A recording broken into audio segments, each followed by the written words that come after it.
안녕하세요. 오늘 진행 맡은 이혜영입니다. 반갑습니다. 오늘 방금 보시는 영화의 주인공 전여빈 씨입니다.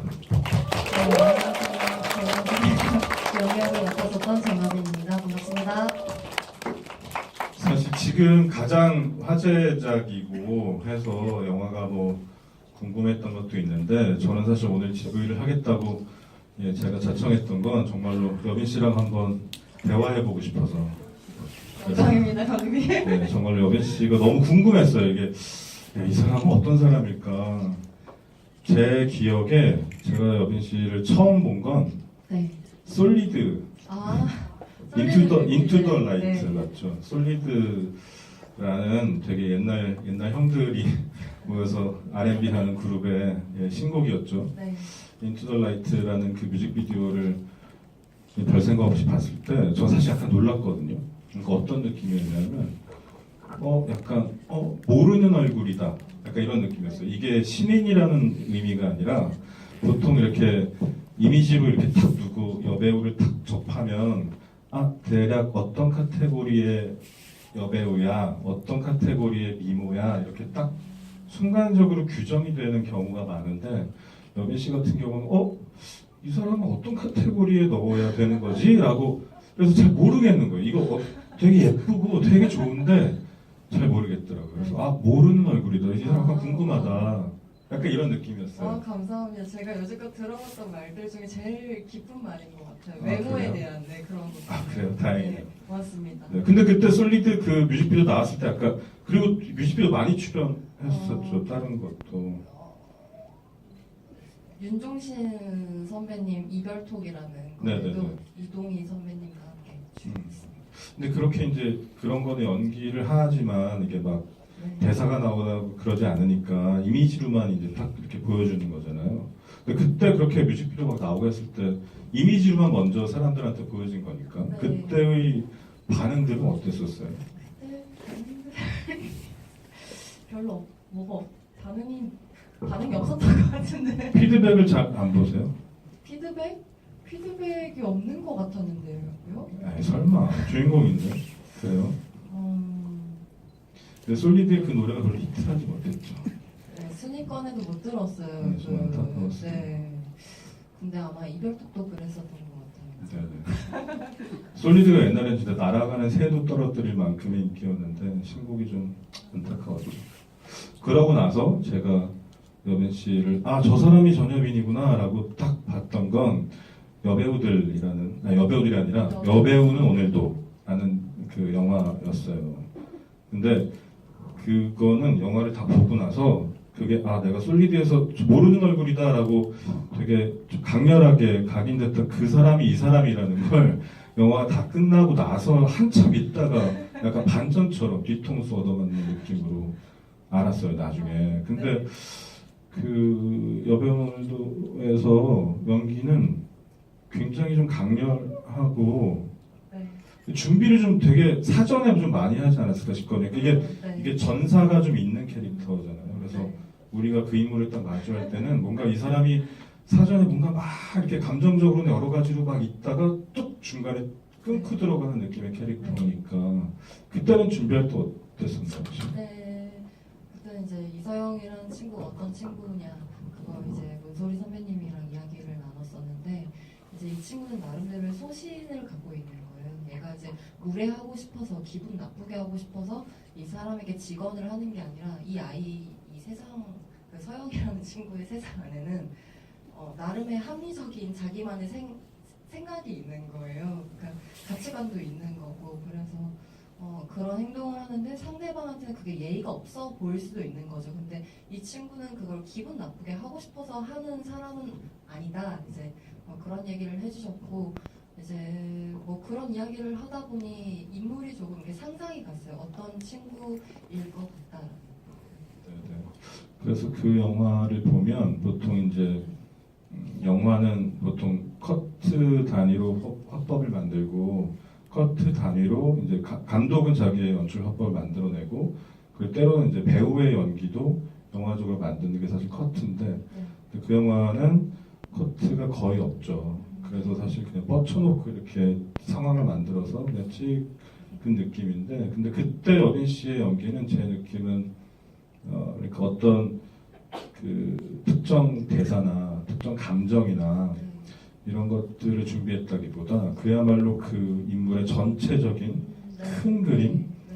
그리고 그 안에서의 뭐 여러 가지 흐름이나 뭐 자기 감정이나 상대방의 감정을 받는 거나 여러 가지를 굉장히 큰 그림을 그려서 큰 그림 안에서 실제처럼 연기를 한 느낌? 이런 느낌이었거든요. 근데 연기를 너무 잘해서 약간 좀 놀랐던 것 같아요, 저는. 감사합니다. 근데 지금 죄 많은 소녀에서의 연기도 일단 제가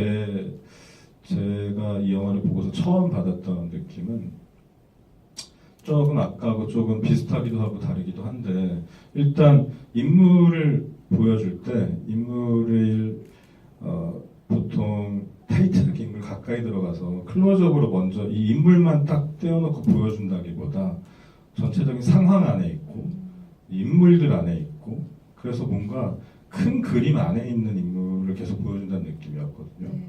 그래서 여빈 씨의 연기가 어떻게 보면 그 전작하고도 비슷한 괴이기도 하면서 또 다르지도 않았을까. 또 약간 또 특히 이 영화에서는 혼자 좀 성처럼 다른 사람들하고 너무 다른 결의 감정을 계속 가지고 가야 하니까, 그래서 여배우는 오늘도 같은 경우는 두 사람과 계속, 그러니까 주변 인물과 주고받는 전체 연극처럼 상황을 짤 수 있었다면, 지금은 남들 다 이렇게 되어 있는 상황 안에서 존재하긴 해야 되는데, 네. 제 느낌엔 혼자 약간 도시락처럼 뭔가를 싸서 따로 뭔가를 준비를 더 해야 해서 더 치열하지 않았을까 싶거든요.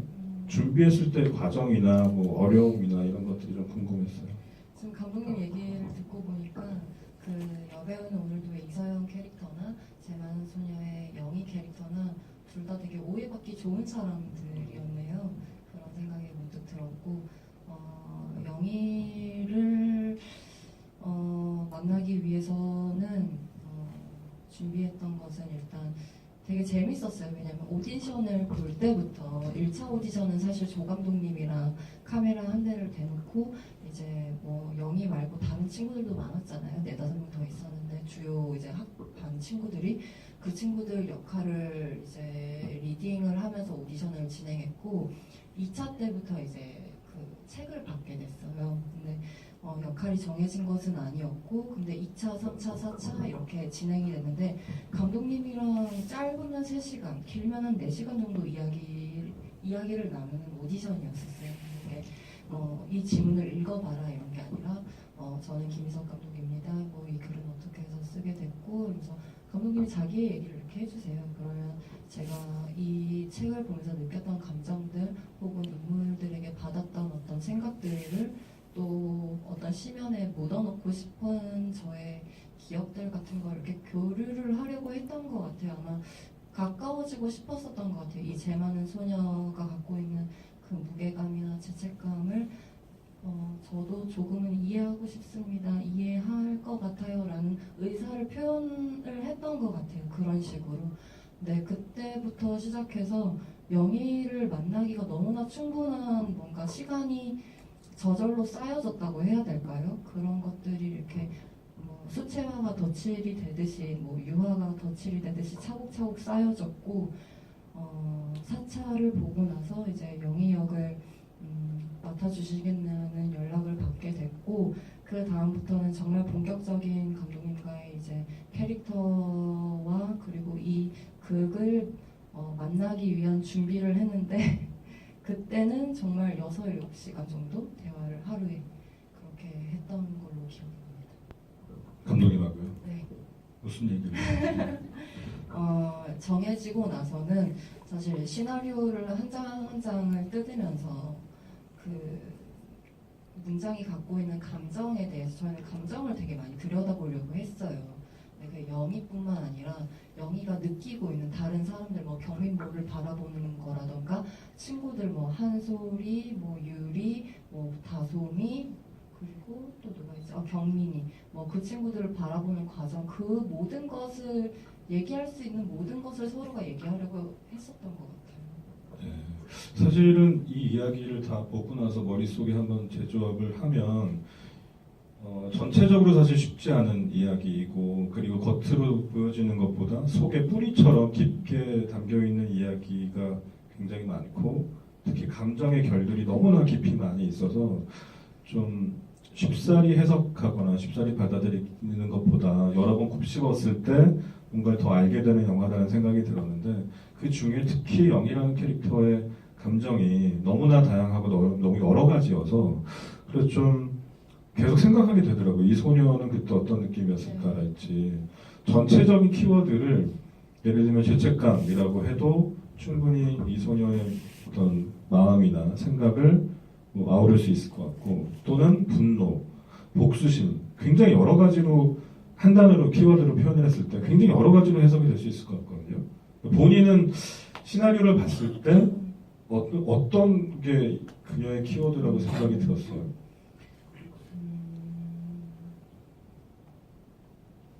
하나 그러면 구체적인 거 물어볼게요. 이 질문이 약간 막연하면. 아니에요. 네네. 있어요. 네네. 있어요. 그냥 저는 감정 상태는 아니었던 것 같고 인간이라는 게 떠올랐어요.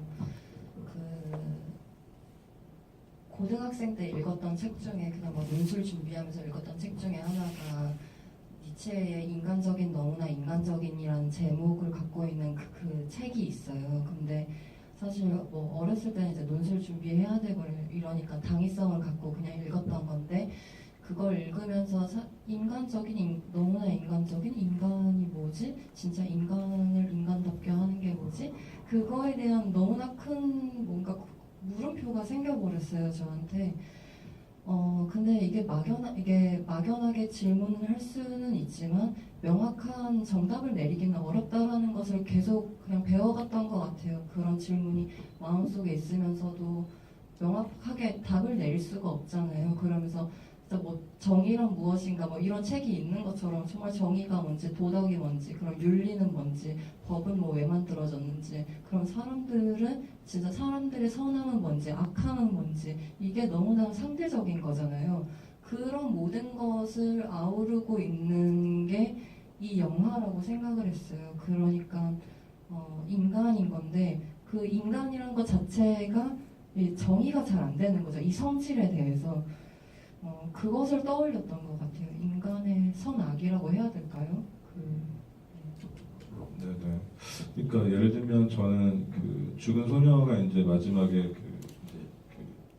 죽은 소녀가 장례식을 치를 네. 때 그때 혼자 이렇게 문틈으로 보는 얼굴 네. 있잖아요, 영희가. 네. 그때 그 얼굴이 되게 묘하더라고요. 그 뒤에 감정은 알겠어요. 그 뒤에 형사나 뭐 선생님한테 다들 아셔야 되니까 내 진술을 고치고 싶다. 네. 뭐 약간 이때는 알겠는데 그 얼굴이 뭔가 굉장히 화 같기도 하고 굉장히 슬픈 것 같기도 하고 네. 여러 가지로 읽힐 수 있는데 궁금했어요. 어떤 감정으로 연기를 하시는 얼굴이었는지.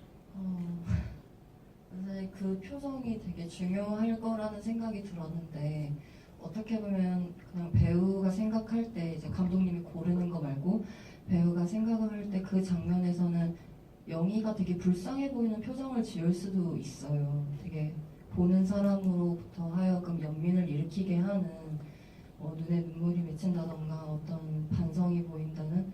근데 사실 영희는 그 상태가 아닐 것 같았어요.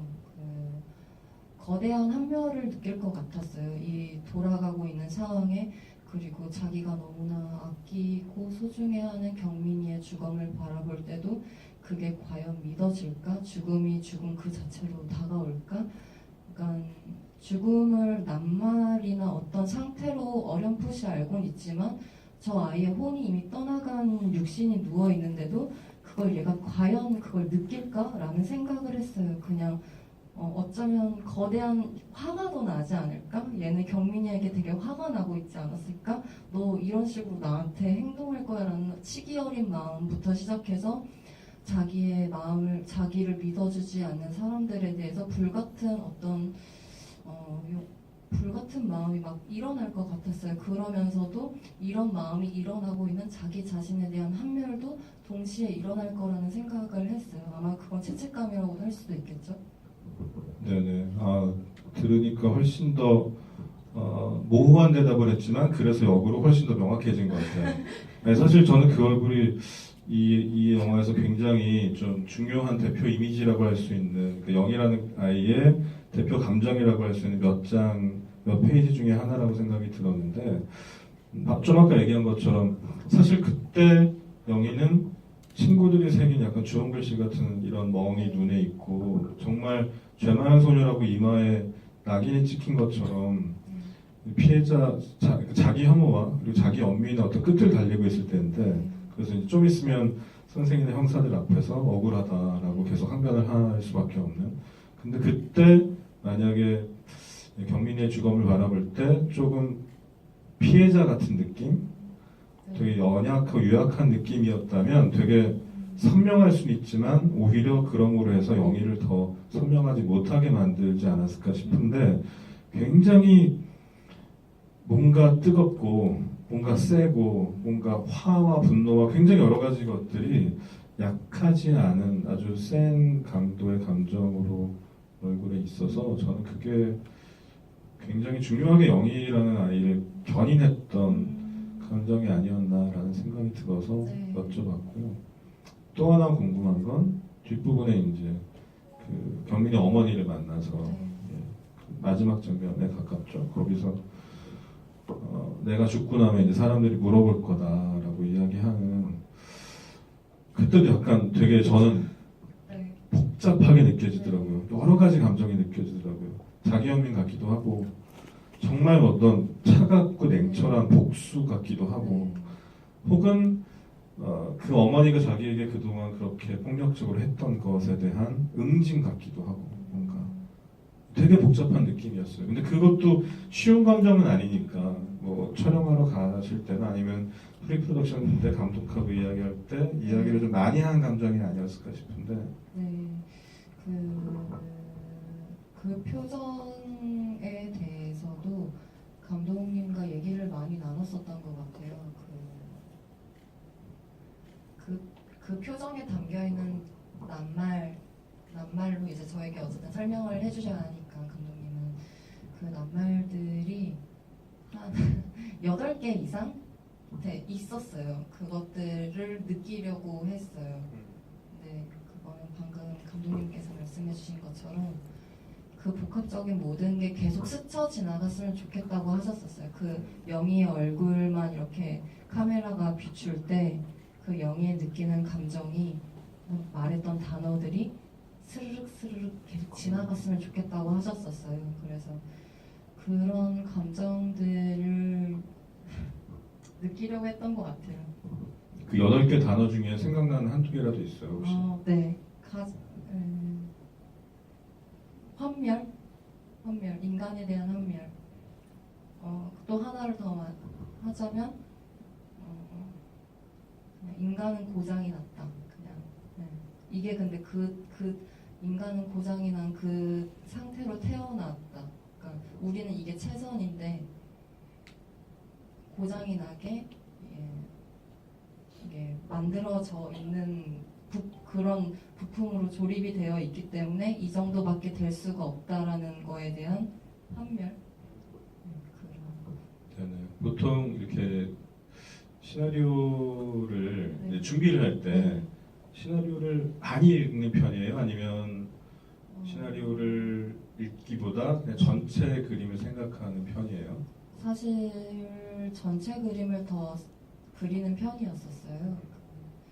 그랬었는데 이번에는 정말 거의 촬영하잖아요. 촬영을 하면 그 문장들이 이렇게 눈에 보일 정도로 되게 디테일하게 봤었어요. 아 시나리오를? 네. 네네. 시나리오 자체가 많이 좋았었어요. 되게 시나리오의 표현이 되게 좋았었는데 그 중에 되게 기억에 남는 경민모가 이제 그 딸아이의 주검을 찾기 위해서 한강을 수색할 때 옷이 펄럭이는 어떤 비유가 이렇게 있는 게 있어요. 그 어머니 얼굴 빛깔 같은 거랑 그걸 보면서 감독님을 안 봤을 때 그거를 읽었으니까 되게 어떤 사람인지 궁금한 거예요. 너무 디테일한 표현들이 있었고 또 대사에는 문어체적이기도 했는데 그 대사들이 되게 아름답다고 느껴졌었던 게 있어요. 그게 이렇게 겉으로 봤을 때 아름답지 않지만 곱씹어 봤을 때 그 대사가 너무 소중한 것들이 있는 거예요. 그래서 그러기도 했고 또 사실 감독님한테는 저는 이걸 한 장 한 장 막 다 뜯으면서 보기보다는 그냥 이렇게 큰 그림을 그리면서 만들어 간다라고 했는데 감독님은 아주 대본을 세세히 뜯어주셨으면 좋겠다고 하셨고 저는 왜냐면 어쨌든 같이 선두에서 이끌어 주시는 분이 감독님이라는 걸 믿고 있고 같이 의지하고 달려나가야 하니까 그 말씀해 주신 거에 맞춰서 달려나가게끔 대본을 아주 열심히 뜯어 읽었었습니다. 네네. 그걸 제가 여쭤봤던 이유는 대략 두 부류로 나눠지는 것 같아요. 배우들이. 그러니까 정말 시나리오를 형광펜으로 밑줄 치고 깨알같이 메모를 하면서 시나리오 이제 열심히 공부하듯이 그렇게 보고 준비를 해오는 배우와 시나리오를 일단 크게 한번 보고 그 다음에 이제 전체적인 큰 그림 안에서 캐릭터를 갖고 와서 현장에서 현장성을 더 중요하게 생각하는 배우. 근데 저는 약간 전여빈이라는 배우는 후자에 가깝지 않을까라고 혼자 마음대로 추측을 했는데 그냥 뭐 아까 큰 그림 뭐 이런 이야기하고도 비슷한 이야기일 것 같아요. 근데 말하자면 그러니까 어떤 특정 감정 같은 것들을 이렇게 배우가 표현을 잘하는 건 물론 중요하죠. 근데 표현을 잘하는 배우가 있고 진짜 그 감정을 느끼는 배우가 있잖아요. 이거는 되게 비슷한 얘기 같지만 완전 다른 이야기라고 저는 생각하거든요. 근데 여빈 씨는 표현하는 것에 먼저 그 감정을 진짜로 느끼는 것을 굉장히 중요시하는 배우라는 생각이 들어서 겉으로 막 발산하는 것보다 사실 이게 어떨 때는 테크니컬리 화려하게 보일 수 있는 연기는 아니죠 사실. 하지만 진짜 그 배우가 그걸 느끼고 있다는 게 스크린에 딱 전달이 되면 이건 진짜가 되니까 그때의 강렬함은 진짜 비할 수 없을 만큼 화려함과 다르더라도 약간 저는 여빈 씨가 약간 이쪽의 부류에 가까운 네. 배우라는 생각이 좀 들었어요. 근데 너무 재밌는 게 사실 이런 성향 때문에 제가 답답했던 적도 있었어요. 이건 맞는 이야기예요. 네. 왜냐면 저는 이미 너무 이렇게 막 애를 너무 쓰니까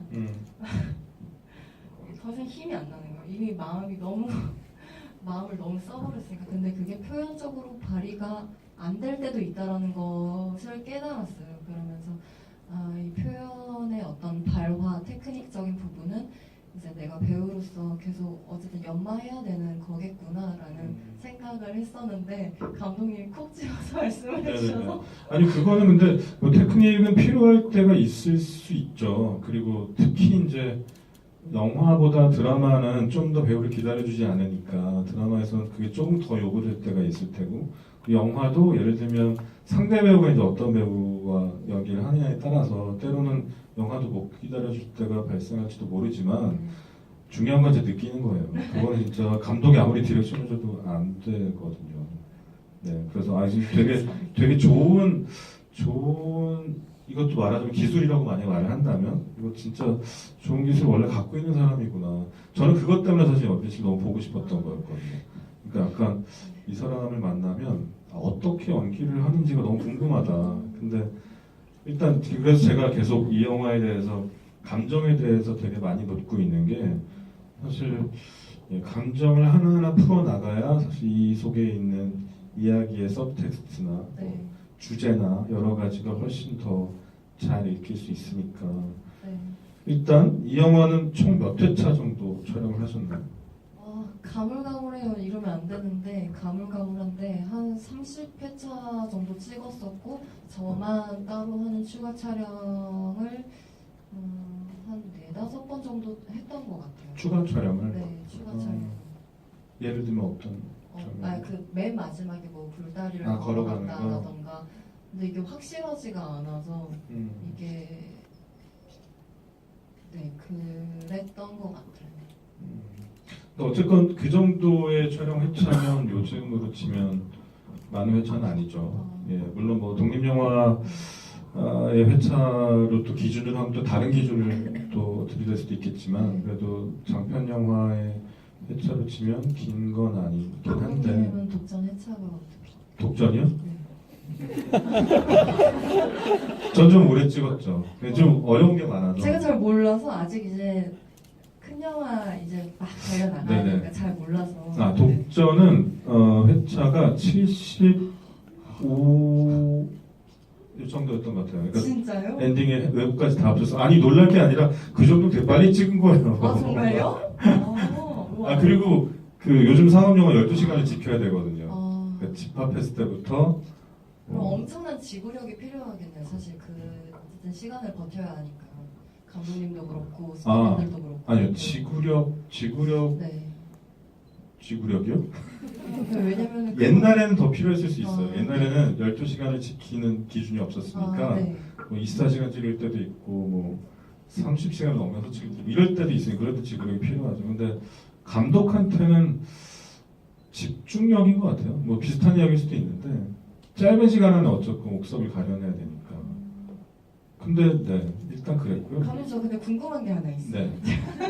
사석에서 물어도 되는 건데 다 같이 네, 네. 얘기할 때 감독님 근데 그 현장에서 이제 배우들이 테이크를 많이 연기를 하잖아요. 네. 보통 이제 어느 정도 테이크를 가시나요?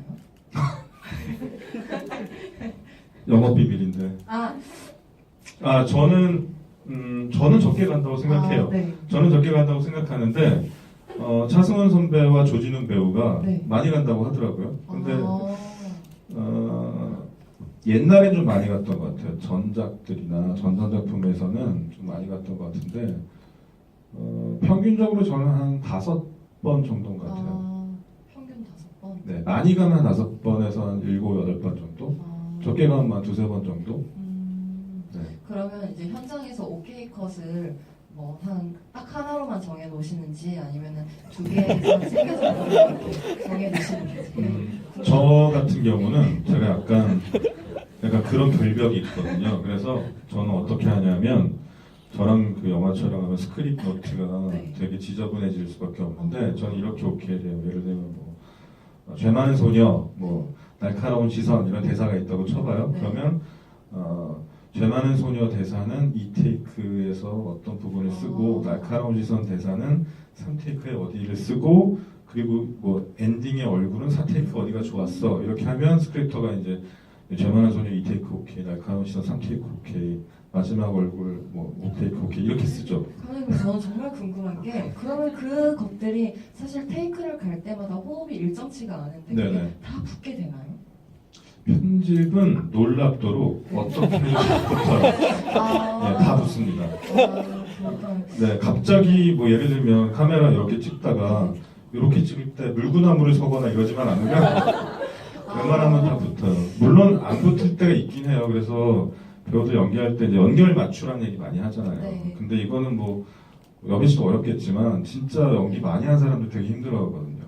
그래서 마스터 찍고 네. 예를 들면 고대서 할 때 뭐 이거를 잡아서 네네네. 뚜껑을 뭐 2-3마디 하고 맞아요. 네. 이거 해야 되잖아요. 근데 그거를 뭐 하는 것도 중요한데 근데 그게 틀렸다고 해서 꼭 안 붙는 건 아니더라고요. 때로는 이 연결이 튀어도 네.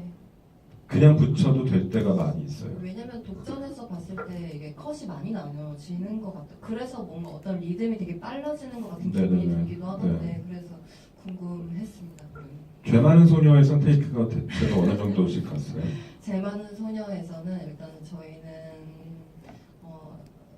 저예산 영화였기 때문에 시간적인 제약인 동시에 일단은 그 금전적인 제약이 있었어요. 그래서 감독님이 원하셨던 건 처음 테이크부터 이제 여빈 씨가 표현할 수 있는 가장 좋은 이제 아주 영양가가 좋은 연기를 선보여 주셨으면 좋겠다는. 그거 그냥 처음부터 네. 오케이컷처럼 잘해 이거잖아. 네, 그러셨어요. 근데 보통 그래도 한 7테이크까지 가주셨던 것 같아요. 네, 근데 정확하지가 않아요.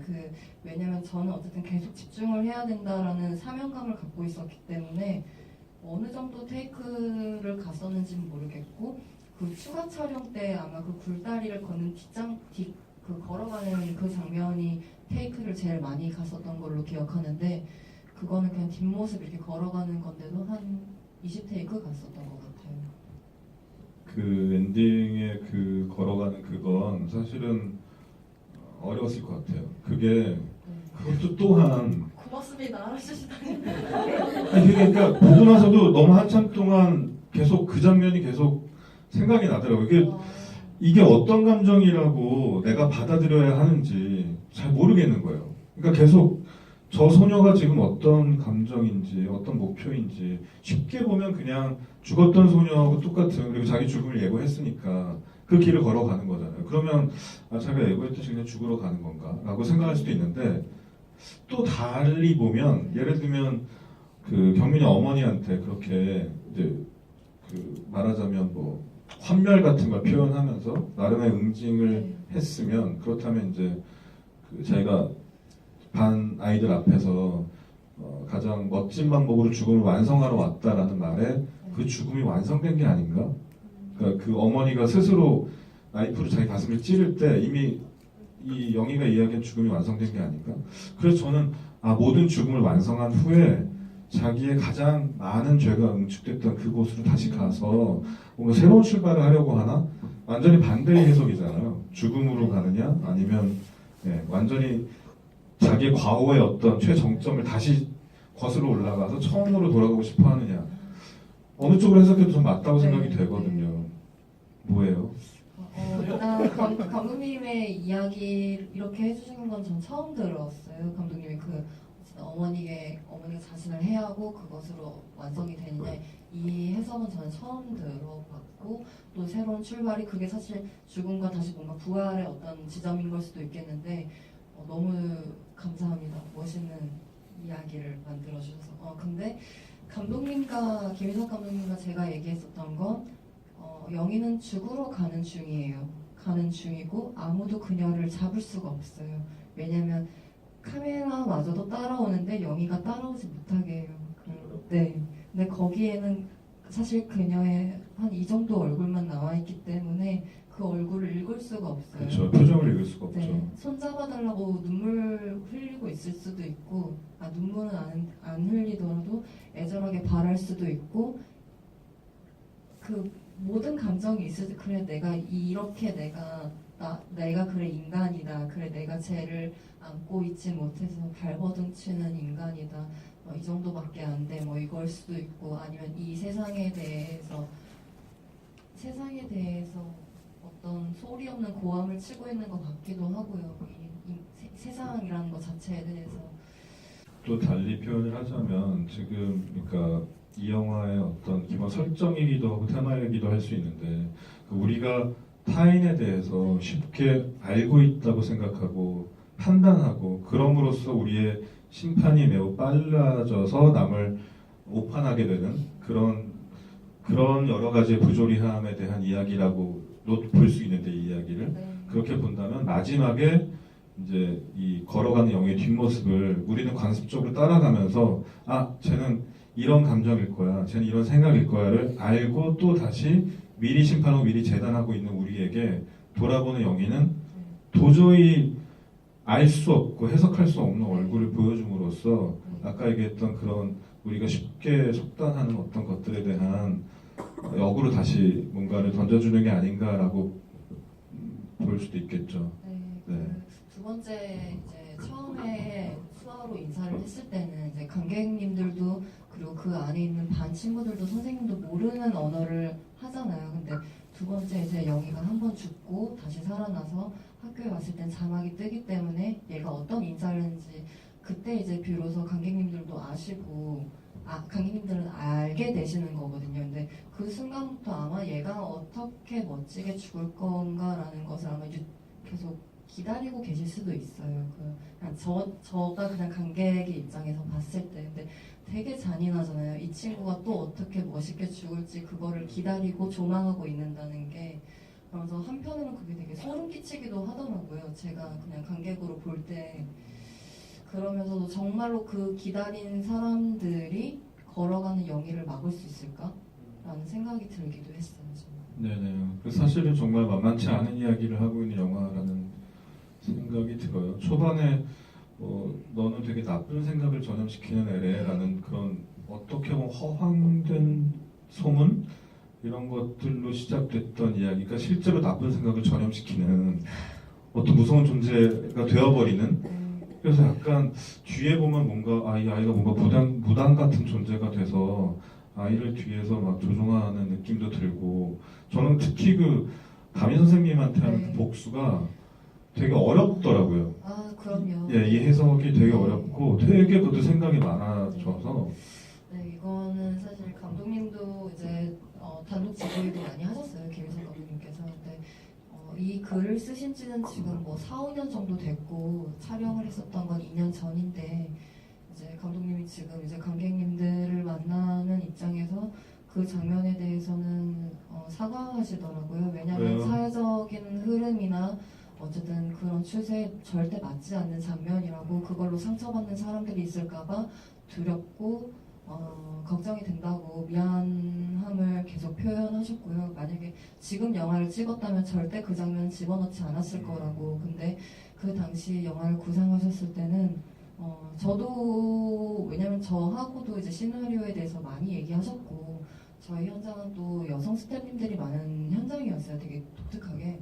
그래서 이야기를 충분히 하셨는데도 그거에 대한 저희가 문제 제기를 내지 않았었거든요. 근데 왜냐면 그때 어떻게 보면 영희는 이미 죽은 존재예요. 사실 한번 죽었고 그냥 떠도는 유령이라고 봐도 돼요. 되게 진짜 시네마틱한 존재인 건데 그들을 지켜보는 또 다른 죽음이 생기고 나서 이 미쳐 돌아가는 뭔가 세상을 그냥 보는 유령일 수도 있고요. 근데 그 일환으로 이 죄책감에서 어떻게든 벗어나고 싶어하는 아이가 또 죄가 없다고 하기도 뭐하고 있다고 하기도 뭐한 존재에게 또 거대한 죄를 대씌움으로써 자기가 속죄가 됐다라는 약간 그런 것을 표현하려고 하는 방식의 일환으로 그 예를 이제 사용하셨던 거거든요. 그래서, 네. 네네. 근데 그게 뭐 물론 요즘 뭐 민감한 이슈와 맞닿아서 뭐 해석이 될 수도 있겠지만 전체적인 맥락에서 그런 위험함은 좀 그래도 그렇게 걱정할 만큼은 아니지 않나. 근데 저는 단지 그게 이것도 이제 영희의 얼굴 때문인데 네. 그러고서 형사가 불러서 이렇게 네. 담임 선생이 이렇게 복도로 지나가는 걸 네. 보잖아요, 영희가. 네. 그때도 얼굴이 되게 어려운 거예요. 저는 그 얼굴이 무슨 얼굴인지 시원하거나 통쾌하지도 않고 네. 무슨 뜻인지 다 알고 있을 텐데 네. 게다가 그 친구가 다솜이. 다솜이가 이제 쳐다보잖아요. 네. 그때 다솜이가 이렇게 했다는 거를 더 명확하게 설명을 해주고 있는데 영희한테. 네. 근데 다솜이가 쳐다보는 걸 영희는 또 별로 받지 않는 느낌이고. 네. 그때 무슨 생각하고 있었어요? 본인은 연기하면서?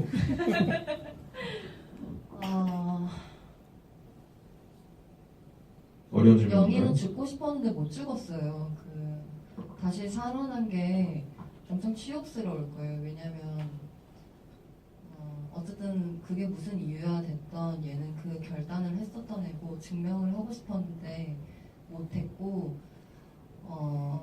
어쨌든 그 죄가 변형이 돼서 다시 그 죄를 안고 돌아온 거거든요. 근데 이 죄가 변형이 됨으로써 사람들은 자신에게 어쨌든 속죄를 받으려고 난리를 치는 모습 군상들을 바라보게 되잖아요. 거기서 오는 뭔가 이 제어할 수가 없는 입장이잖아요. 능은 있고 기는 있기 때문에 이 현상들을 다 느끼고 감지하고 있어요. 근데 정말 이 미쳐 돌아가는 세상을 제어할 수가 없는 거죠. 이거를 어떻게 정리를 시킬 수도 없고, 약간 그런 것을 느끼는 표정이라고 해야 될까요? 어떻게 이 존재들을 더 이상 막을 수 없는 이 죄의 더 큰 확산과 변형을 스탑할 수 없는. 그래서 재미있는 캐릭터인 것 같아요. 또 표현하기 되게 어려웠을 것 같은데 어쨌건 다른 배우들하고 다르게 스스로 이 캐릭터를 계속 이 감정을 되게 가느다랗고 뭔가 미세해서 누가 옆에서 이렇게 막 준비하고 있는데 옆에 누가 툭 치기만 해도 날아가 버릴 것 같은 그런 감정을 30회차 내내 갖고 있어야 됐을 것 같은데 현장에서 그러면 어떻게 했어요? 주위에 또 또래 배우들이 많으면 막 농담도 많이 하고 수다도 떨고 이럴 수도 있는데 어떤 타입이었어요 현장에서는? 근데 저희 모두가 그 감독님이 그냥 또 저희 함께한 영화이기 때문에 감독님을 칭찬하는 것이 아니라 저는 감독님이 정말 대단하다고 생각을 했고, 왜냐면 저뿐만이 아니라 뭐 유리, 한솔이, 뭐 다솜이, 친구들이 왜 있다 보니까 경민이, 그래서 저뿐만이 아니라 모든 배우들과 대화 시간이 있었어요. 그 캐릭터가 느끼는 죄책감에 이제 아마 포커싱을 해서 그 사람들이 각자가 갖고 있어야 되는 무거움에 대해서, 죄의 무게에 대해서 얘기를 했기 때문에 저희 현장은 사실 웃음소리가 막 넘치는 현장은 아니었었어요. 그 서영아 선배님의 말씀을, 표현을 사용하자면 자기 스스로를 구하는 게 서로를 구하는 최선의 방법인 현장이 제 많은 소녀 현장이었다라고 하셨거든요. 네, 그랬었습니다. 그래도 서로가 서로가 생각할 때는 이 멋있는 영화를 완성하기 위해서 서로가 겪고 싶어하는 기꺼이 달갑게 맞이하려고 하는 그 고통이나 슬픔의 무게를 간직하려고 하고 있었어요. 근데 그래도 따뜻함은 있었어요. 그냥 이렇게 있잖아요. 이렇게 서로에게 이렇게 친근함을 표현한다던가 신뢰를 표현한다던가 그런 것들은 충분히 있었고, 근데 많은 말은 오가지 않았지만 그런 따뜻함은 있었습니다. 네네, 그렇군요.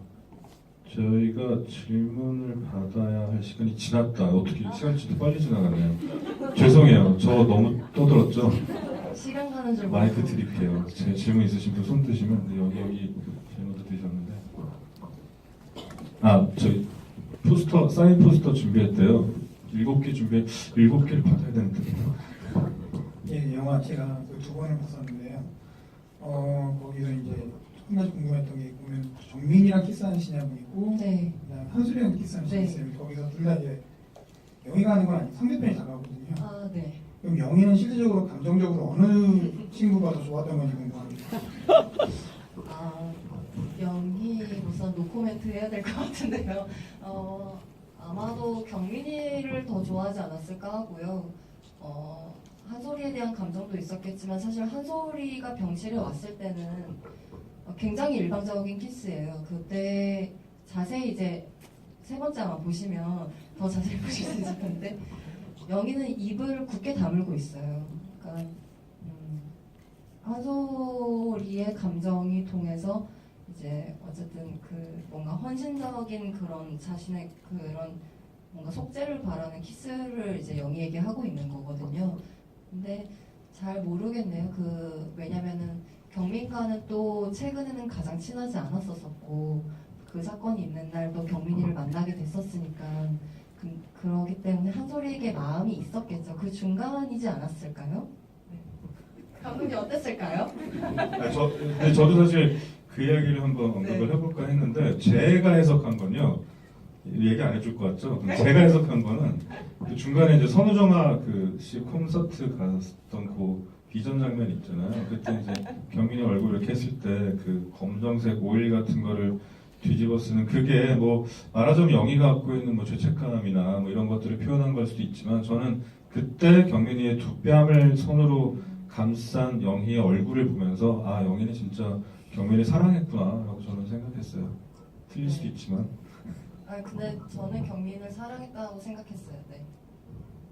그리고 한솔이는 약간의 네. 연민 같은 게 아니었을까. 네. 한솔이 불쌍해. 맞아요. 한솔이가 정말 불쌍해요. 버려졌어. 네. 한솔이 너무 불쌍해요. 그 경찰 찾아와서도 그러니까요. 쟤를 막 어쩌지 못해서 자기가 그랬다고. 쯧쯧쯧. 네. 다음 질문. 저기 하얀 셔츠 분이 더 먼저 드시나요? 아까 계속 필기하면서 보신 거죠?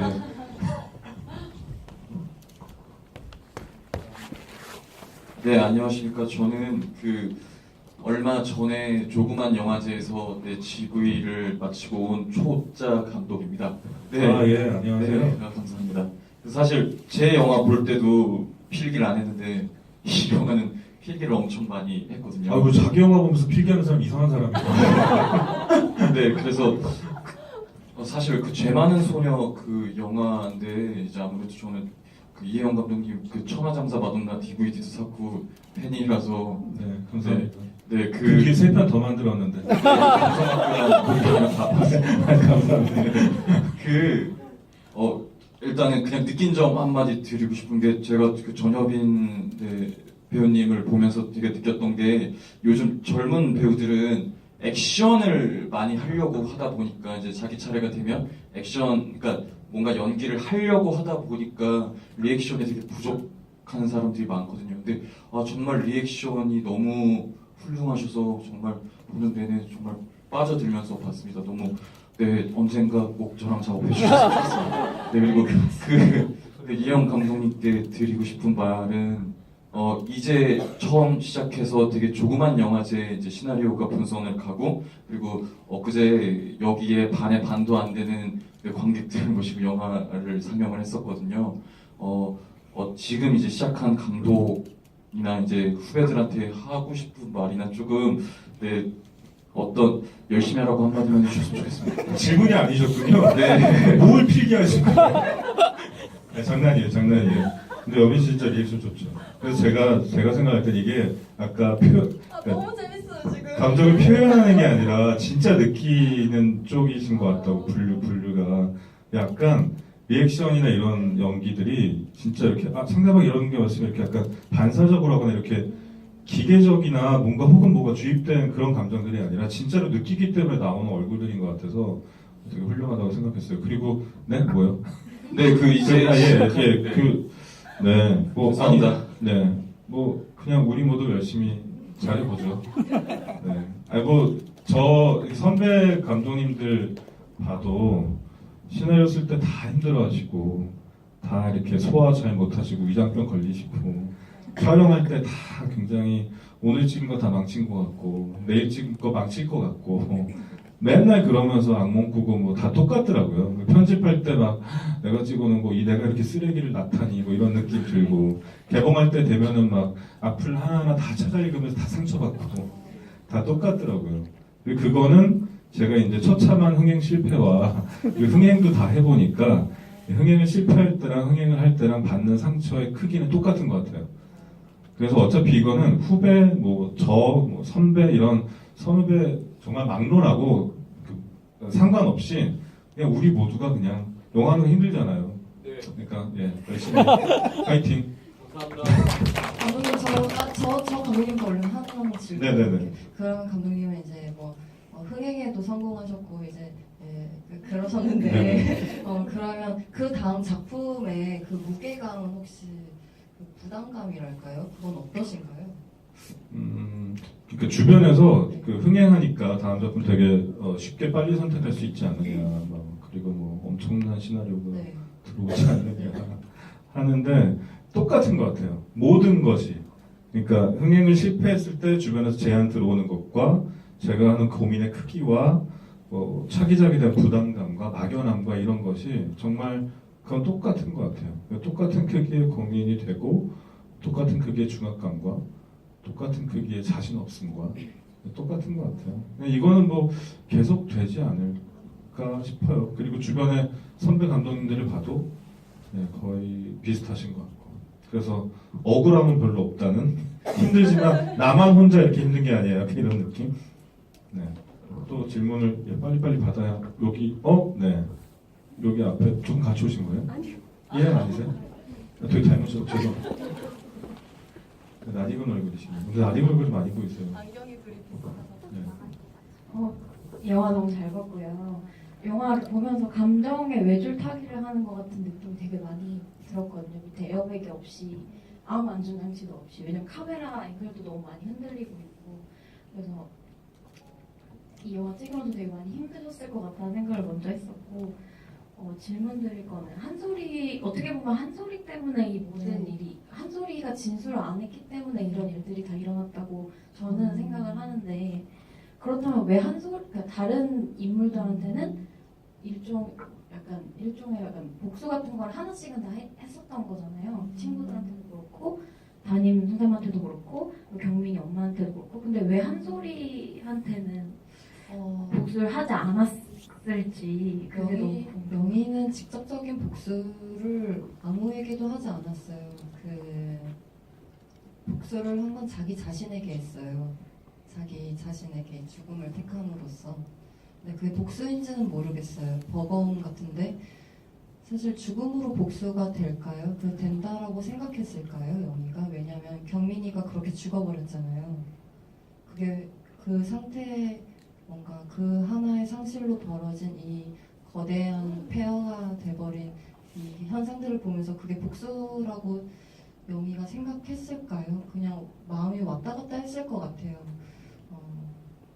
그랬을 것 같고 사실 그 경민모를 찾아가서 경민모에게는 그럴 수 있어요. 경민모에게는 그게 어떤 일련의 복수의 과정처럼 볼 수도 있는 것 같은데 그 장면을 설명하기가 참 어려워요. 지금도 왜냐면 사실 저는 그 장면이 되게 힘들었거든요. 그 배우로서 너무 힘들었는데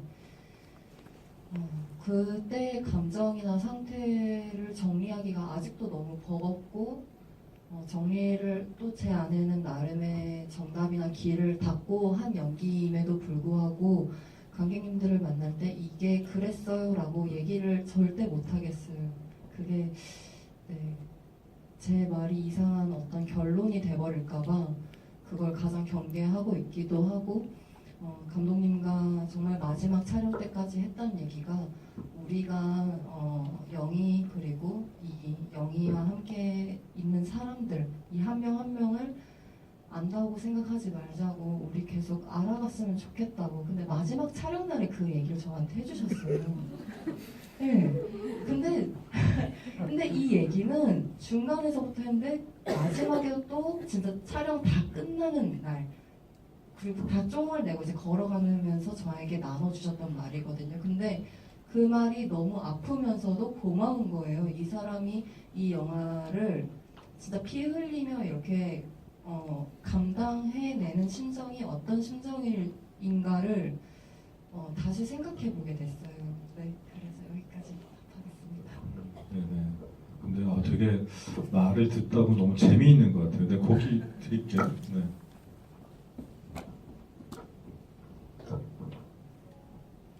네, 일단 영화 너무 잘 봤고요. 아유, 너무 떨리는데. 일단 그 다른 분들이 너무 질문 궁금한 거 많이 해주셔서 저도 장면에 대해서 여쭤볼 게 있는데 이때 유리가 네. 화장실에서 얘가 경민이 저주하고 다녔다 막 이런 식으로 얘기를 했을 때 제가 생각했을 때는 이미 영희가 한번 죽고 난 이후라서 감정이 굉장히 이렇게 다운되어 있고 이렇게 네. 아래에서 부유하고 있었고 이제 네. 끝만을 기다리는 순간이라서 막 이렇게 분출될 일이 없다라고 느꼈었고요. 네. 그리고 그 상황에서 뭐 다른 사람들이 갑자기 잘해주는 것도 그냥 다 받아들이잖아요.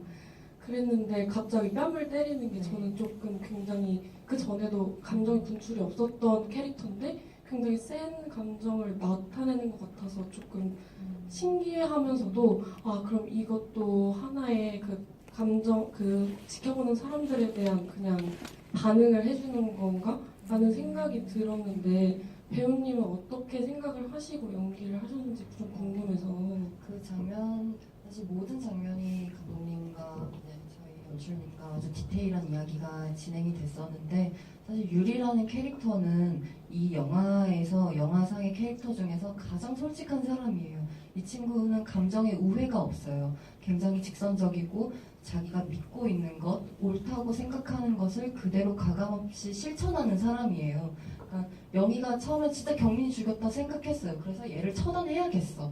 왜냐면 경민이 죽게 했으니까. 그래서 친구들 데리고 와서 응징을 하러 온 것이고 근데 영희가 자살 시도를 했을 때 그게 아니니까 한 소리에 꽂힌 거죠. 얘가 거짓말했죠. 그래서 뭐 네가 그랬다며 이러면서 또 그 친구에게 또 화를 표하잖아요. 또 그 친구에게 나름대로의 응징을 또 하거든요.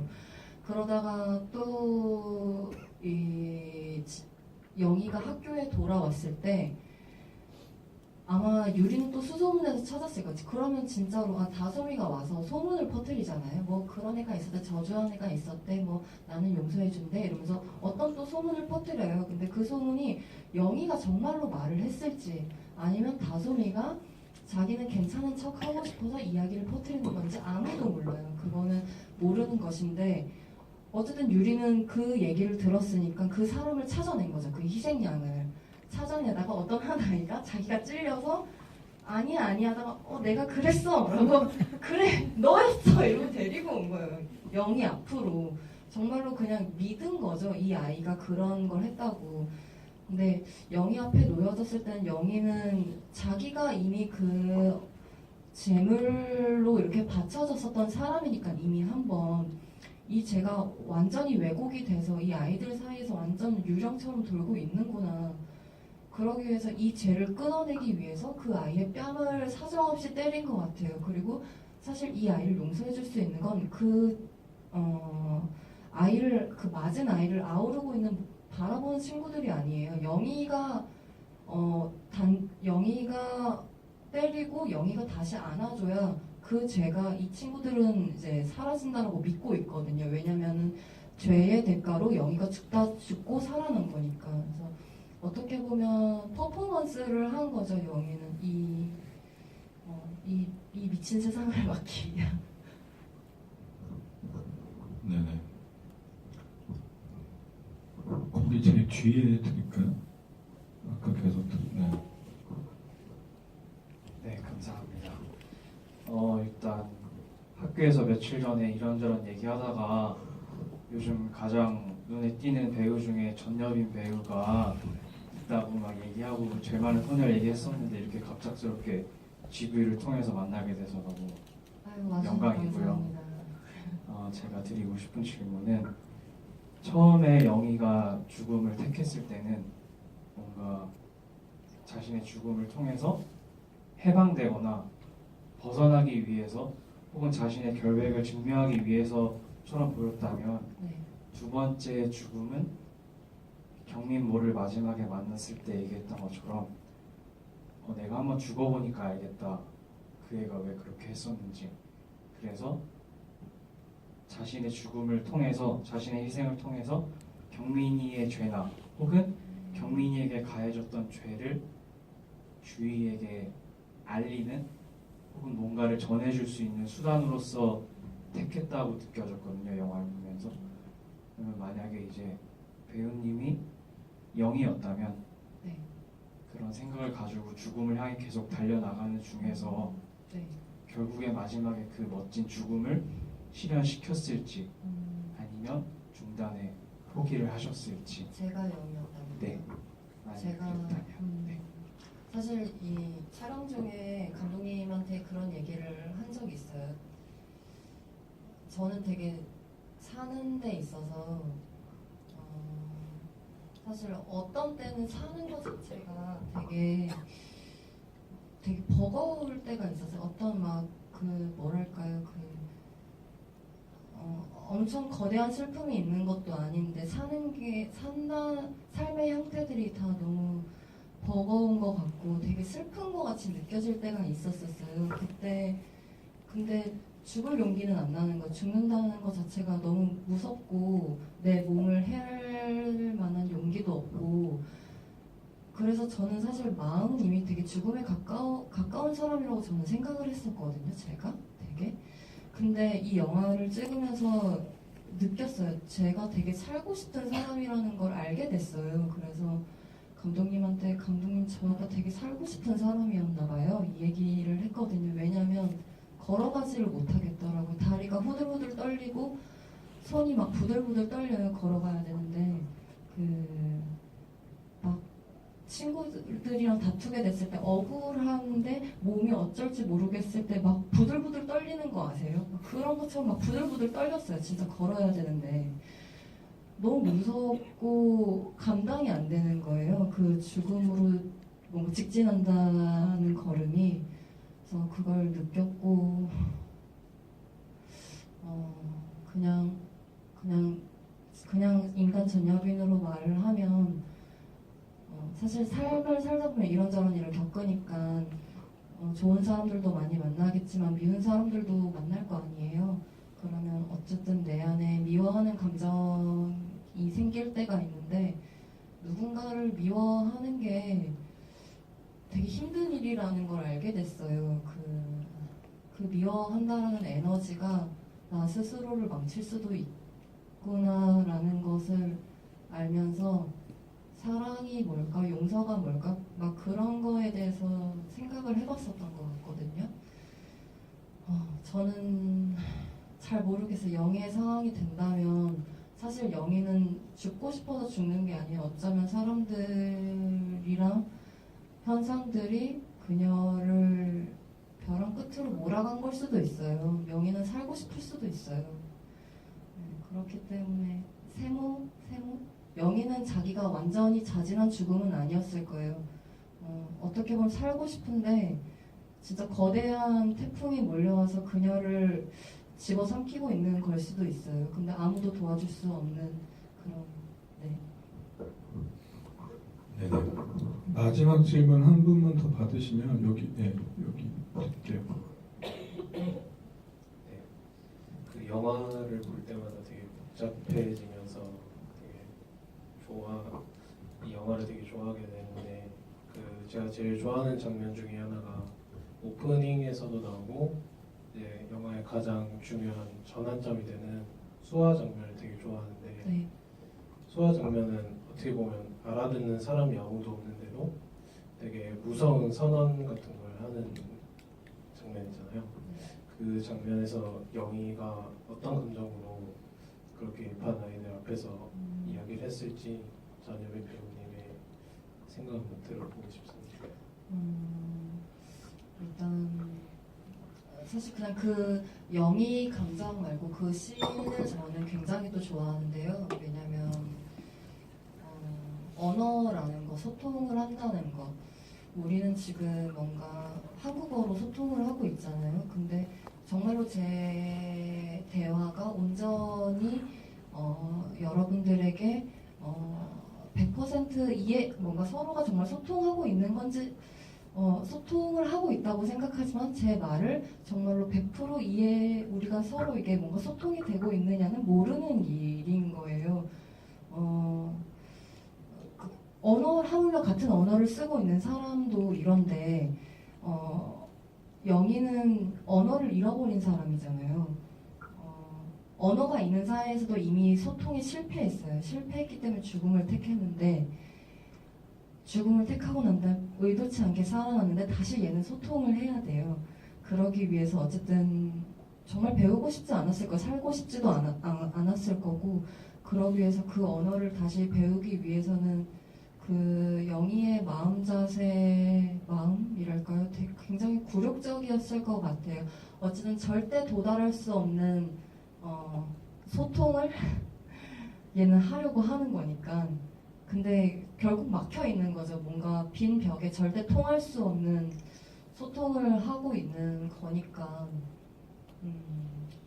사람에게 말았다. 이 앉아있는 사람들이 알아줄 거라는 마음은 없었을 것 같고요. 그 수아는 자기 자신에게 얘기하는 것 같았어요. 자기 자신에게 살아나고 싶지 않았지만 살아난 자신에게 다시 죽음을 구하는 그런 마음 아니었을까요? 네. 약간 여기에 진짜 속마음을 엿들은 듯한 뭐 그런 느낌이었던 것 같아요. 저한테도. 예, 이제 시간이 다 됐죠. 네. 끝으로 이제 마무리를 하면서 끝인사하면서 생각보다 시간이 되게 빨리 가네요. 진짜 여러 가지 궁금한 게 더 많았었는데 마지막으로 인사 말씀 해주세요. 네, 오늘이 아마 저는 이제 영희로 이제 이렇게 1대1로 하는 지부인 마지막인 걸로 알고 있어요. 10월 3일이 아마 저희 팀과 전체 마지막 지부이고 그래서 여기 이제 와주신 분들 제가 웬만한 얼굴 다 기억하고 싶지만 전도 기억 못하겠죠? 같이? 근데 네, 와주셔서 정말 감사하고 어떤 분들이 와주셨을까 하고 많이 보고 싶었어요. 되게 많이 진짜 뵙고 싶었고 긴 이야기 들어주셔서 감사하고요. 그리고 진행 너무 재밌게 해주신 이혜영 감독님께도 감사하고 아까 정말 저에게는 너무 큰 감독님이신데 불안을 토로해 주신 게 너무 큰 희망이 되는 거예요. 네, 저도 같이 열심히 불안해하면서 힘내겠습니다. 네네. 불안해하면서 우리 모두 파이팅이에요. 파이팅! 불안해서